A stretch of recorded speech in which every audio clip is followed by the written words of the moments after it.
Welcome back to the M and BH Offline podcast, where today we're having a little bit of a deep dive into what it means to be a content creator and like how we manage our expectations as a content creator, and especially like in the Minecraft space.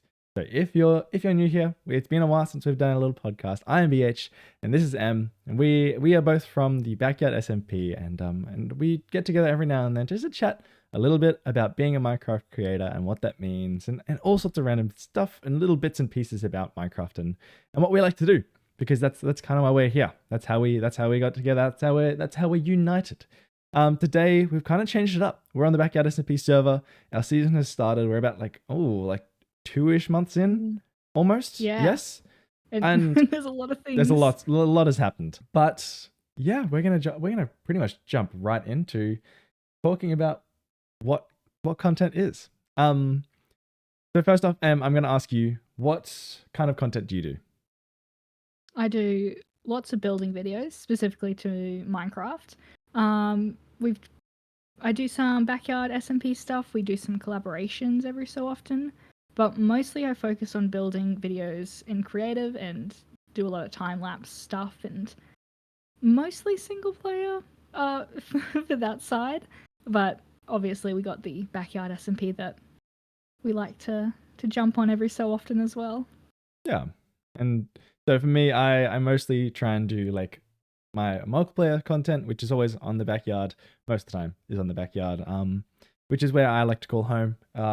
Really just like kind of whatever I want to do on the server. I go on, I do a little bit of building, I do a little bit of pranking, I do a little bit of storytelling, and that's kind of where I do most of my stuff. But I do side story a little bit into some more like I love a little bit of lore. I love a little bit of cinema. And I've recently been working on this really long project called Day's End, which has just been like this big project that we've had eight episodes come out, and it's all been very dramatic and very storytelling and all unscripted, surprisingly. I sit there and I go, how is this unscripted? Because so much of it just feels like straight out of a movie. But that's what I do. I was going to say, you said a little bit of storytelling, and I mean, your channel's pretty not revolved around it, but you do a lot of storytelling, which is great. It's very cool to see each time. I love trying to figure out what new stories you'll come up with in next Backyard episode or content endeavor. And I think sometimes it can be super easy to tell a story. Sometimes it can be a lot harder. And I think playing on Backyard has really made it's a lot more of a challenge to make a story on a multiplayer server. But there's ways. You figure it out, and it takes a little bit of creativity, which I really enjoy. The first kind of point, kind of like big topic I want to talk about is, what is success? And what is success in terms of your building, in terms of your actual in Minecraft stuff. But then also what we kind of are focusing more on today is about what is success in terms of being a creator. I think, starting off, success is such a broad term. It can be really like there's so much to it, right? In terms of like my mind, like in-game stuff, I think success always comes from like making something that I'm happy with, which is it's such a vague thing, right? You have like a goal set in mind, and it might not always turn out the same way, but like this season in Backyard, I've been like, I wanna focus more on making colorful builds and making stuff that is different to what I'm usually used to. And so I started my starter base was all about color and using like I think it's called like a forced lighting or forced color kind of style, where you go from one really harsh color, which is in my case white, and I transition it to black, but it goes through like whites and beiges and browns and then blues for the black, which is it's a difficult place to kind of work in, especially like in survival, when you actually have to find the materials. In creative, it's a little bit different, because you can be like, all right, I can use as much obsidian as I want. I can use as much whatever as I want. But in survival, it's a little bit trickier. I mean, you say that. There's a little bit of ancient debris, I think. My ancient debris block in my build. We ignore that. That's an outlier. I don't know how I ended up with it, actually. No, I do remember how I ended up with it. I went into a bastion with no armor or anything and came up with the netherite block. How that's happened, good idea, I'm sure. Such a good idea. Um, but yeah, success to me in game is definitely about having a goal and trying to figure out how you can do it best you can.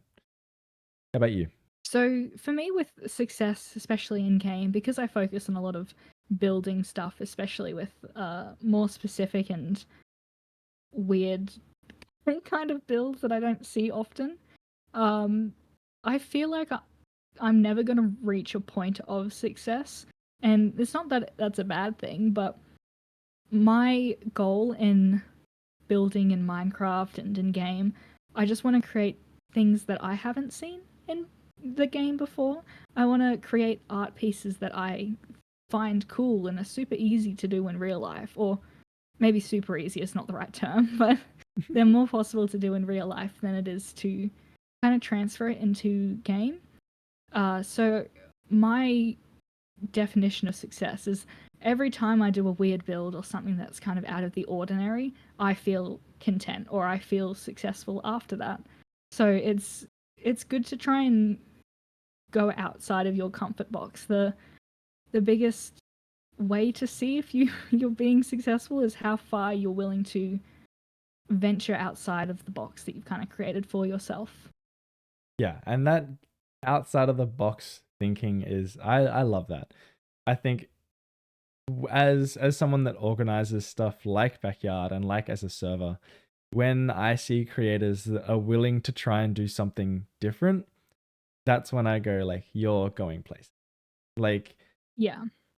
there's so many people that you watch and you're like, these people can make insanely amazing video or like a really great build that you're like, it looks so visually appealing and so like it can be well thought out and well situated. But as soon as you see a creator that is willing to go out of their way to try and do something new, that's when you're Yeah. like these guys have got it.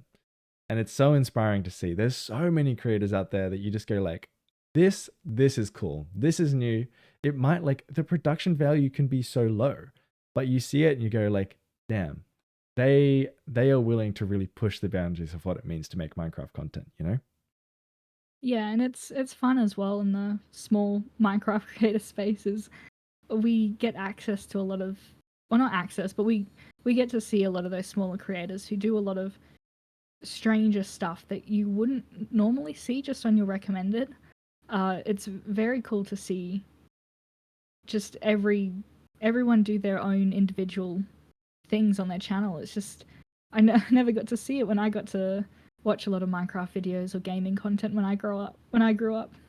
I absolutely know what you mean. Like, I think it's really easy to get sucked into watching like big time creators that know what they've been doing. They've been doing it for years, but once you take the chance on someone that, you know, like there might like 9 times out of 10, you're going to click on a random YouTube video and look, maybe it's not something you want to watch, right? But you take that chance and you might find someone that just absolutely hits what you've been looking for. And it's like they're doing something completely new. And especially from the creators that like actually don't come from a big background, Yeah. they're the people that are the most interesting because they've come with fresh ideas. Um, and then I kind of want to shift into what is success for content and what is success for like both Em and I do YouTube. That's kind of our main content output. Like we do a bit of streaming here and there, but most of the time it's pumping out videos and it's sending it out to YouTube. And that's kind of the process. But success in game can look very different to success online. And what I really want to push for about maybe just a little bit after this conversation is dealing with the expectations and dealing with the like what is success for content, because there's such a wormhole of being sucked into the analytics and Yes. the statistics of it, and it's so easy to get caught up in that, and it can be a really dangerous place to be in, but it's also a really Yeah. great place to be in. So success to me, and especially in my content, has changed a lot over the last few years. I started making content on Minecraft about 2021-ish. And it was Mm. right after the boom of those big competitive SMPs that it's all about telling like these major stories and like like betraying your teammates and fighting it out, and all for like power and greed and all of this kind of stuff. And I to be fair, I loved it. I love telling those stories, and I think they can be so interesting to see. But when you're working in that competitive space, success can be very different to what I find as success now. Whereas you can get caught up in the numbers. You can get caught up going like, damn, this video only got 100 views in the first day. Like, that sucks. And then you get a video that's like, all right, I got 800 views over the net like week. And like, that's success.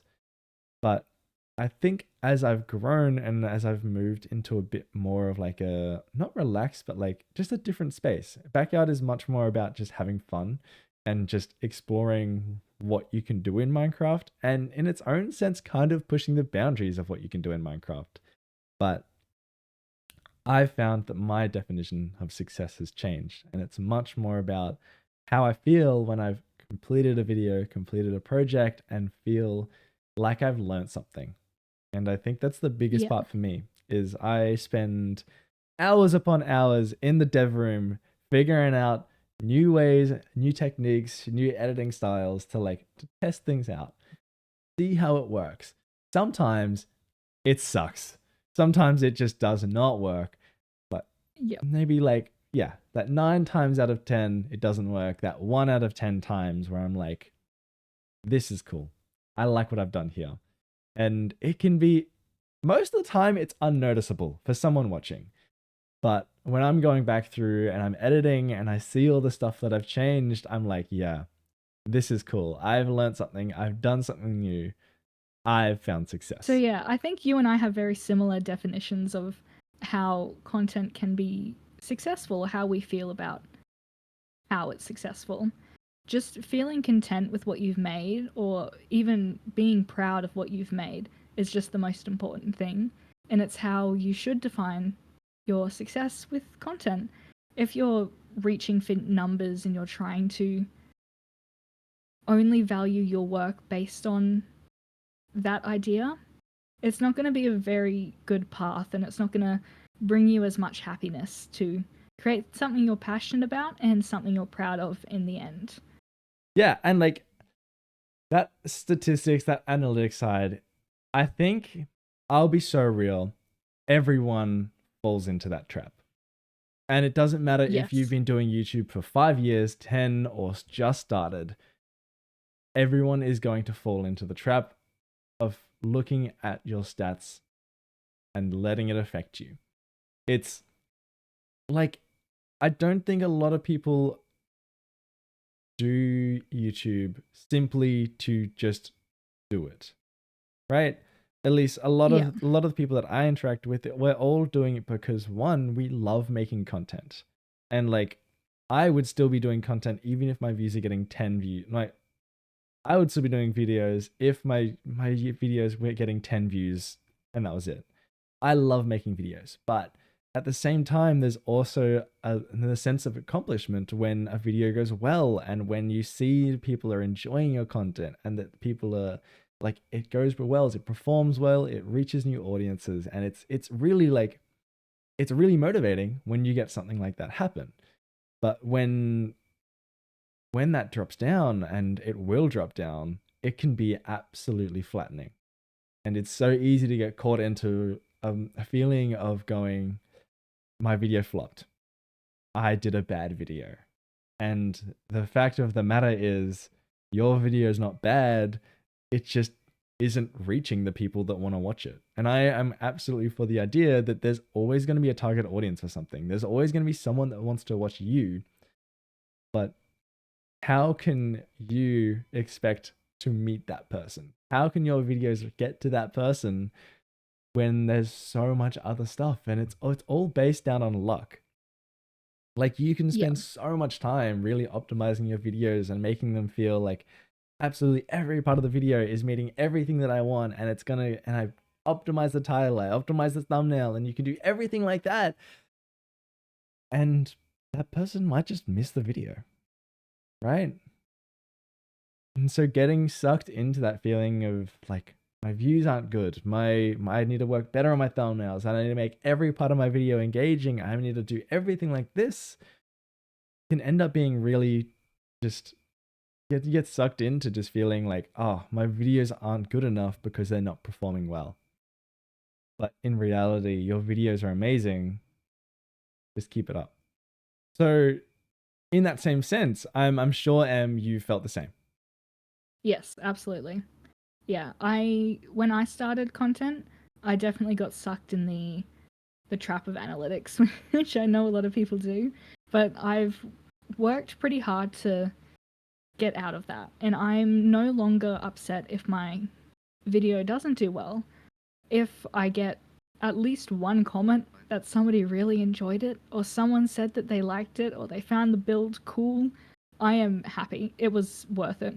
It was a video that, even if it just was enjoyment for one person, it was worth it in the end.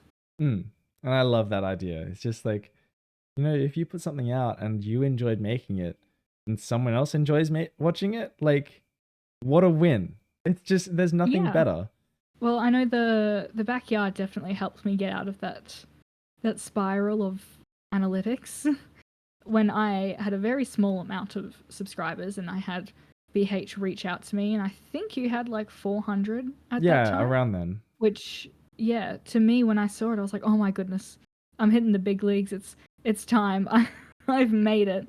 And now everybody's got a lot higher subs, which is great to see. But knowing that back then, I thought 400 was an incredible feat, and that was I barely a year ago. Mm. And now I'm past 400. Most of my friends are past that, and I don't see anyone any differently based on the fact that their numbers are higher. Yeah, the stats just they don't matter. I've never thought of them since.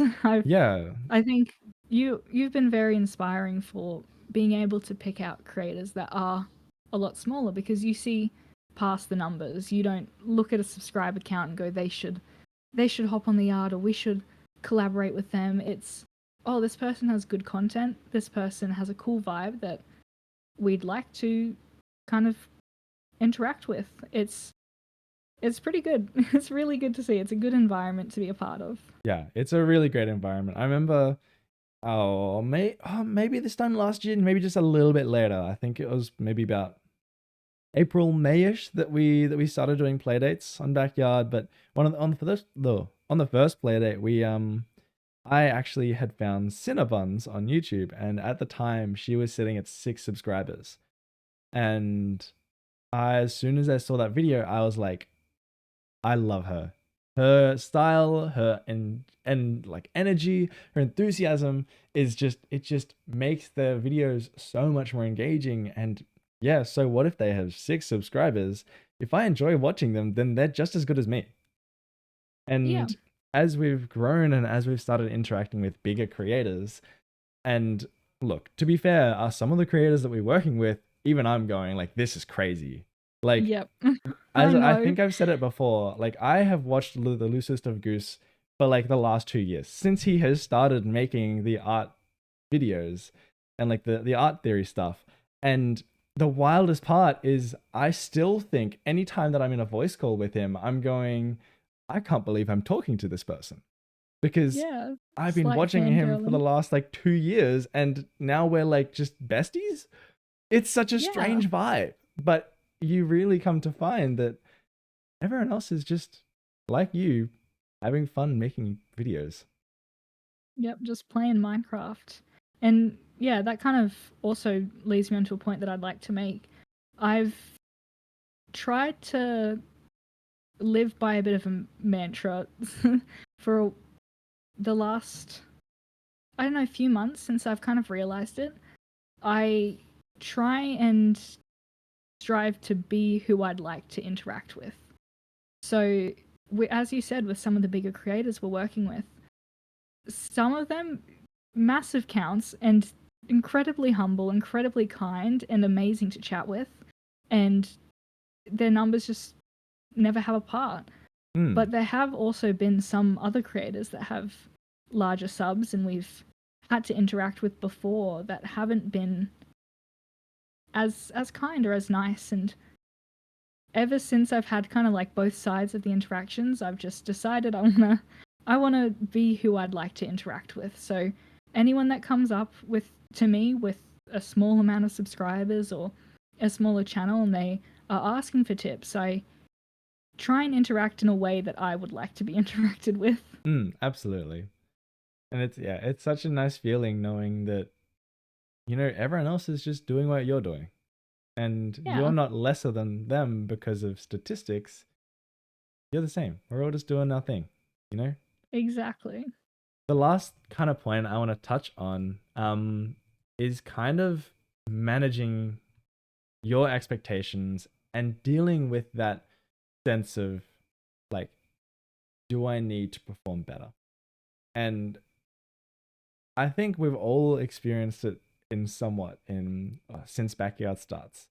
Is you're consistently putting out videos and they're consistently going well, like you're happy with how much you're getting, and then all of a sudden you get one video that just goes haywire.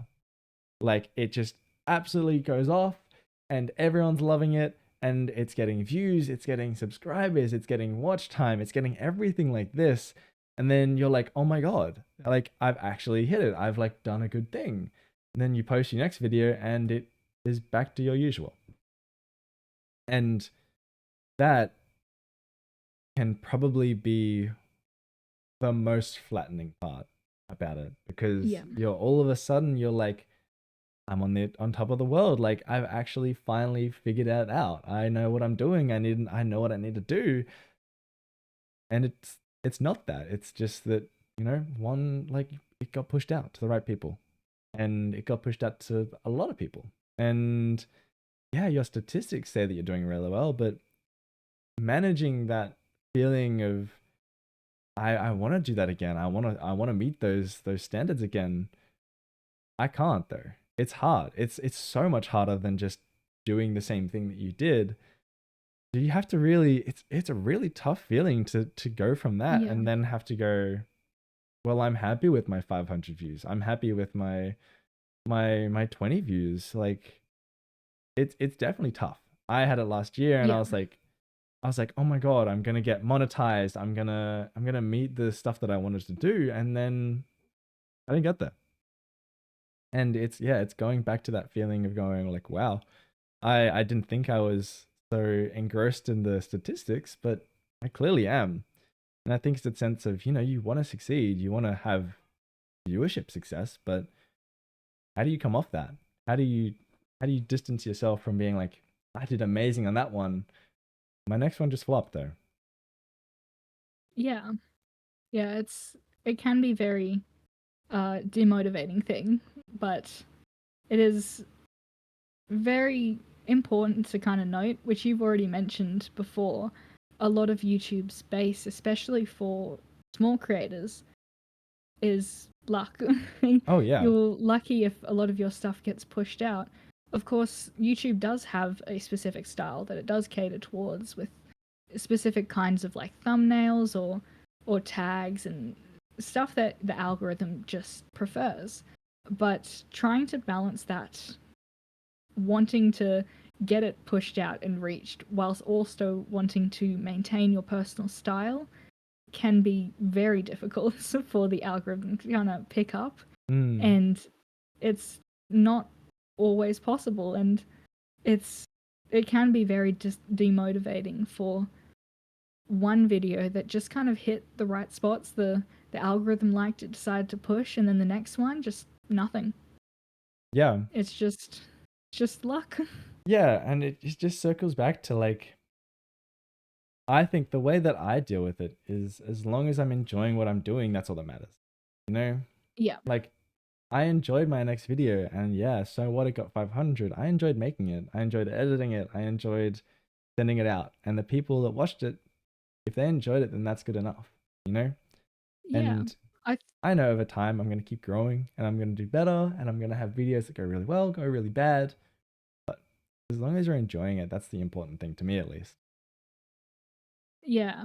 I think I had a conversation with Sate not that long ago, maybe a couple days ago, and she shared like a nice comment or a nice message that she had gotten from one of the people that had watched her videos. And I won't share it because private, it's not my thing to share.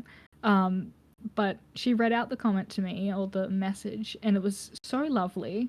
And I just thought, I was like, I would much rather have a comment or a message just like that, just full of praise and excitedness to watch your next content, or the fact that it really made someone's day to just enjoy it. I would much rather a comment like that than 5,000 subs. Yeah. And call to action for everyone out there. If you're a creator, comment. Say you enjoyed a video. Just being like, hey, I love what you're doing. If you say that to a big creator, to a small creator, people are going to cherish that. And it can make their day. Like, it doesn't have to be a big thing. You could watch the first 2 minutes of a video, and maybe it wasn't for you, but if you enjoyed some of it, you just like, hey, I love what you did. And that, I think, means more than just about. And with that, I think that's all we've got planned to chat about today. Yeah, we'll slowly be getting back into the podcast. We've had a very busy couple of weeks about Backyard, but yeah, we should hopefully be getting back into it a little bit soon. But we'll ease into rhythm of it. Yeah. Yes. Otherwise, I am BH. This is my co-star M. Yes, that's me, Emchmu. We are M and BhOffline. You can catch us on YouTube. You can catch us on Spotify, and I think every other platform that does podcasts. I'm pretty sure it works like that. Yeah. But if you enjoyed it, then send us a comment. Say you enjoyed it, and we'll catch you on the flip side. Have a good afternoon. Yeah. Good afternoon. Good arvo. That's wait, don't we do it? Do we have an outro? We have an outro, right? I thought our outro was just us chatting for a little bit and then kind of cutting off at the end. It could be that. Yeah, I thought that was just randomly.